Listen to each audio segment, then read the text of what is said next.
Le ciel ukrainien s'embrase sous les missiles, Washington se tait, et depuis Mar-a-Lago, une seule réponse glaçante, laissez-les se battre.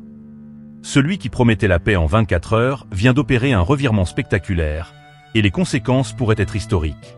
Alors que les frappes russes tuaient des civils et plongeaient des régions entières dans le noir, le monde attendait un signe du leader de la première puissance mondiale. Mais la réponse de Donald Trump n'a été ni un appel au calme, ni un plan d'urgence. Juste un haussement d'épaule virtuel, un « laissez-les se battre », qui a choqué jusqu'à ses propres partisans. L'homme de la paix express s'est mué en spectateur distant, et la métamorphose est stupéfiante. À la Maison-Blanche, avant de s'envoler pour son resort floridien, les caméras l'ont saisi assoupi à son bureau, indifférent aux cris qui montent d'Europe. Les grands médias n'en ont peut-être pas parlé, mais l'image, relayée en boucle sur les réseaux, symbolise un désengagement brutal.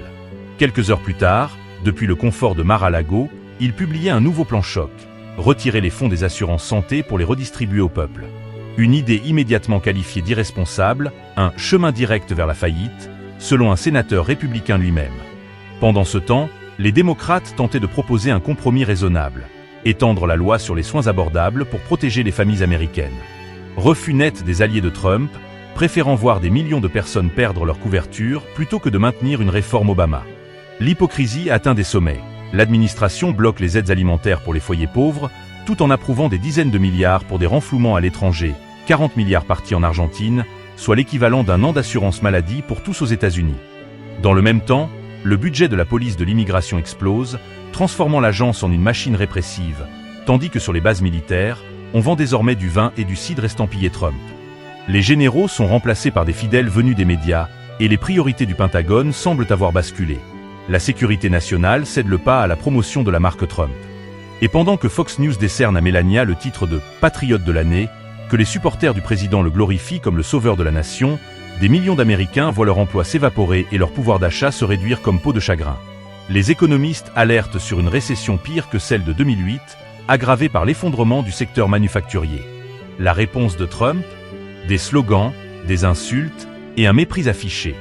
Il admet aujourd'hui que sa promesse de paix en 24 heures n'était qu'une boutade. Il rit de la guerre comme d'un mauvais sketch. Pourtant, une vérité demeure, tenace et cruelle. Les États-Unis pourraient offrir une couverture santé universelle en réaffectant une fraction du budget militaire. Si les milliardaires payaient leur juste part, chaque citoyen pourrait bénéficier d'un système gratuit, comme ailleurs dans le monde développé. Mais sous Trump, cette idée s'enfonce dans un océan de corruption, de cynisme et de chaos organisé.